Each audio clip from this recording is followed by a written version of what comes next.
Cinema పేరేంటిది? ఇడుపు కాగితం అనే పేరు పెట్టి, ఇడుపు కాగితం అంటే ఏందో అర్థమైతలేదట. దాని మీద ట్రోలింగ్ చేస్తున్నారు. నేను ఒకటే మాట అడుగుతా ఉన్నా, ఇడుపు కాగితం అంటే అర్థమైతలేదని కొంతమంది ఏదైతే మాట్లాడుతున్నారో, పోయి సినిమా యాక్టర్ పవన్ కళ్యాణ్ ఉన్నాడు, ఆయన అడుగురి, అర్థమైందో చెప్తాడు. ఆయనకు బాగా తెలుసు దాని అర్థం, వాడు ఖచ్చితంగా చెప్తాడు. మా భాష మీద అవహేళన చేసినందుకే ఇలా రాష్ట్రం వచ్చింది. ఇంకొకసారి అటువంటి వెకిలి ప్రయత్నం చేయకండి. ఒకరి భాషను ఒకరం గౌరవించుకుందాం, ఒకరి సంస్కృతిని ఒకరు గౌరవించుకుందాం, అందరం కలిసి ఉందాం.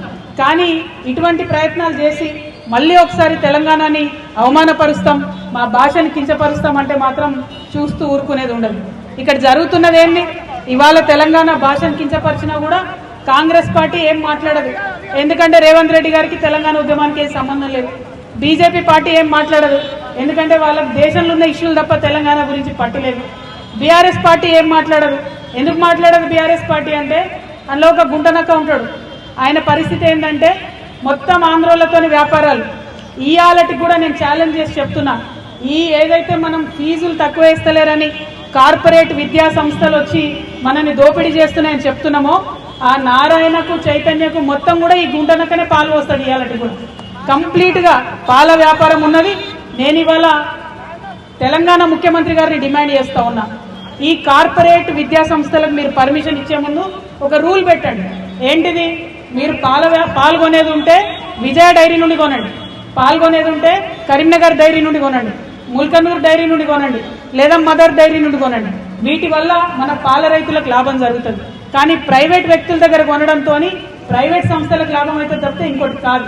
ఖచ్చితంగా పెద్ద హాస్పిటల్స్ ఉన్నాయి, యశోద ఉన్నది, కిమ్స్ ఉన్నాయి, వీళ్ళందరూ కూడా విజయ డైరీ దగ్గరనే పాల్గొనాలని ఒక జీవో తీసుకురండి.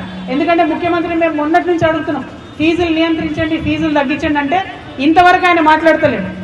కాబట్టి నారాయణ చైతన్య, ఈ హాస్పిటల్స్, ఈ మల్లారెడ్డి యూనివర్సిటీలు, వేల మంది స్టూడెంట్స్ ఉన్నటువంటి అందరూ కూడా విజయ డైరీ దగ్గర పాల్గొనాలనే ఆర్డర్ తేవాలని చెప్పి ముఖ్యమంత్రి గారిని నేను డిమాండ్ చేస్తున్నాను. ఎందుకు ఈ మాట అంటున్నామంటే, ఇలా నారాయణ చైతన్య కాలేజ్ ఉంటే వేల మంది బట్టలు ఉతుకుతారు. ఆర్డర్ మాత్రం ఇక్కడ మన రజక సొసైటీలకు రావు, రజక సోదరులకు రావు. వాళ్ళు హెయిర్ కటింగ్ చేస్తారు వేల మంది పిల్లలకు. మన నాయి బ్రాహ్మణ సోదరులకు ఒక్క ఆర్డర్ కూడా రాదు. బోలెడన్ని వేలాది కుర్చీలు కొంటారు, ఒక్క ఆర్డర్ కూడా మన విశ్వకర్మలకు సోదరులకు రాదు. అంటే ఇక్కడ పెడతారు విద్యా సంస్థలు, ఇక్కడ పైసలు సంపాదిస్తారు, మరి ఇక్కడ వాళ్ళకి మాత్రం లాభం లేదు. టీచర్లు కూడా ఇవాళ 80% బయట నుంచి తీసుకొస్తా ఉన్నారు. అది కుదరదు. కేరళ నుంచి, ఆంధ్ర నుంచి, అక్కడిక్కడ నుంచి తీసుకొచ్చి టీచర్ జాబ్లు ఇస్తున్నారు. ఇప్పుడు నార్త్ ఇండియా స్కూళ్ళు వచ్చినాయి, వాళ్ళు నార్త్ ఇండియా నుంచి బాత్రూమ్లు కడిగేటోళ్ళు కూడా తెచ్చుకుంటున్నారు. మరి ఇక లోకల్ వాడు ఏం చేయాలి చెప్పండి?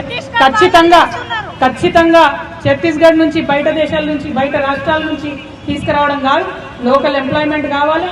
మన యొక్క లోకల్స్ యొక్క హక్కుల పరిరక్షణ కోసమే టీఆర్ఎస్ పార్టీ పనిచేస్తుంది. కాబట్టి మేము గల్లా ఎగిరేసి చెప్తున్నాం, ఈ అనకొండలు ఏవైతే ఉన్నాయో, ఏ అనకొండలైతే మన తెలంగాణ ఉద్యమాన్ని అడ్డుకున్నాయో, ఏ కార్పొరేట్ శక్తులైతే ఉన్నాయో వాటికి పాలు పోషిస్తున్నదే మన గుంటనక్క.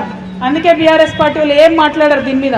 తెలంగాణను తిట్టినా మాట్లాడరు, తెలంగాణ బొమ్మను మార్చినా మాట్లాడరు, ఎక్కడెక్కడో సినిమా యాక్టర్లు వచ్చి మనల్ని అవమానం చేసినా మాట్లాడరు. వాళ్ళకి ఆ సోయి లేదు. తెలంగాణ ఉద్యమంతో పేగు బంధం తెగిపోయింది. కాబట్టి అలా రక్షణ సేన నుండి ఉద్యమకారులందరినీ కోరుతా ఉన్నాం, మీకోసం ముందుండి మేము పోరాటం చేస్తాం.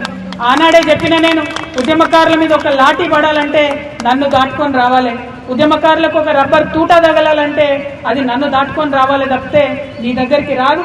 జూలై 2 నాడు బాజాప్తా పోదాం, భూ పోరాటం చేద్దాం, భూమిని ఆక్రమించుకుందాం, ప్రభుత్వ భూమిని.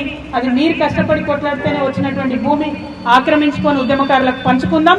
అందరూ కూడా జూలై 2 నాడు జరిగేటటువంటి భూ పోరాటానికి తెలంగాణ వ్యాప్తంగా ఉన్న ఉద్యమకారులందరూ కూడా తరలి రావాలని కోరుతూ, మరి ఉప్పలంటేనే ఉద్యమకారుల అడ్డా, ఇటువంటి అడ్డాలో జెండాలు బాతిండ్రు. ఇవాళ జెండా ఎగిరేసినాం, రేపటి నాడు ఎమ్మెల్యే కూడా ఖచ్చితంగా గెలుస్తాం. జిహెచ్ఎంసీ ఎన్నికలలో అన్ని డివిజన్లలో పోటీ చేస్తాం. అద్భుతంగా తెలంగాణ ప్రజలకు సేవ అంటే ఎట్లుంటుందో, రాజకీయ పార్టీ అంటే పని ఎట్లా చేస్తుందో తప్పకుండా చూపిస్తామని చెప్పి ఈ సందర్భంగా తెలియజేస్తూ, మరి అనేక మంది అనేక మాటలు ఇచ్చినటువంటి ఈ ప్రభుత్వాన్ని ఎండగడతాం, ప్రతి విషయంలో ఎండగడతాం. పెన్షన్ పెంచుతామన్నారు, పెంచలేదు. ఆటోలకు పైసలు ఇస్తామన్నారు, ఇయ్యలేదు. 2 లక్షల ఉద్యోగాలు ఇస్తామన్నారు, ఇయ్యలేరు. తులం బంగారం ఇస్తామన్నారు, ఇయ్యలేదు. మరి ఇవన్నిటిని కూడా మాట్లాడతాం. మా అక్క చెప్తుంది పింఛన్ వస్తలేదని, పింఛన్ గురించి కూడా ఖచ్చితంగా మాట్లాడతామా. Thank you. జై తెలంగాణ, జై తెలంగాణ, జై TRS, TRS party, TRS party, జై తెలంగాణ, జై తెలంగాణ.